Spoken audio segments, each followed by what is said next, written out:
اعوذ باللہ من الشیطان الرجیم، بسم اللہ الرحمن الرحیم۔ اللہ تعالیٰ آپ لوگوں کو صحت تندرستی والی لمبی زندگی عطا فرمائیں، آمین ثم آمین۔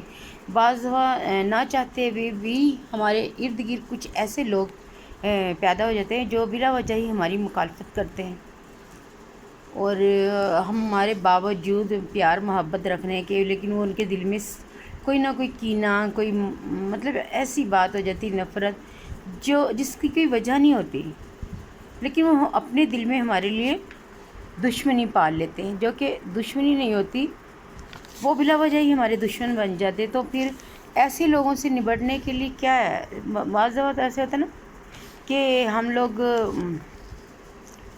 درگزر کرتے ہیں اور کوشش کرتے ہیں کہ صلح صفائی رہے، یعنی ایسا ماحول نہ بنے کہ جو کشیدگی کا باعث ہو، لیکن اس کے باوجود بھی وہ لوگ باز نہیں آتے۔ تو آپ لوگوں نے ایسے لوگوں پہ کہ جو بلا وجہ کے دشمن ہو اور ان پر آپ لوگوں نے فتح پانی ہو، تو آپ نے کیا کرنا کہ وہ ایسی چلاکیاں کرتے ہیں وہ کہ سمجھ نہیں آتی کہ اس بات کا کوئی مقصد بھی نہیں ہے، لیکن پھر بھی وہ اپنے دل میں دشمنی پاتے ہیں۔ لیکن آپ لوگوں نے جب ایسے لوگ ہوں اور بہت زیادہ اگنور کرنے کے باوجود بھی وہ ہمیں تنگ کر رہے ہوں، تو اس کے لیے آپ لوگوں نے یہ کرنا ہے کہ آپ نے روزانہ 1000 بار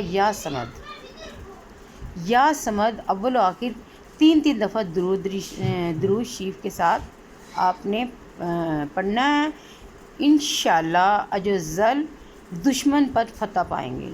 چند ہی دنوں میں دیکھیں گے کہ آپ نے مسلسل پڑھتے رہنا ہے یہ یا سمد، تاکہ آپ کا دشمن جو انسان ہے وہ خود ہی آپ کی دشمنی چھوڑ دے اور اس پہ آپ لوگوں کو فتح ہو جائے۔ یعنی ایوارڈ تو نہیں لینا ہوتا ہم لوگوں نے، لیکن یہ ہوتا ہے کہ چلیں تھوڑے دن کے لیے سکون ہو جائے۔ تو اللہ تعالیٰ ہم لوگوں کا حامی ناصر ہو اور ایسے لوگوں سے ہم لوگوں کو بچا کے رکھے۔ آپ نے میرے چینل کو لائک اور سبسکرائب پلیز لائک کر دیا کریں، اس سے ہماری حوصلہ افزائی ہوتی ہے اور پھر ہمیں ذرا تھوڑی سی تسلی بھی ہو جاتی ہے۔ ٹھیک ہے، اللہ تعالیٰ آپ لوگوں کو اپنی حفظ و امان میں رکھے۔ اوکے، اللہ حافظ۔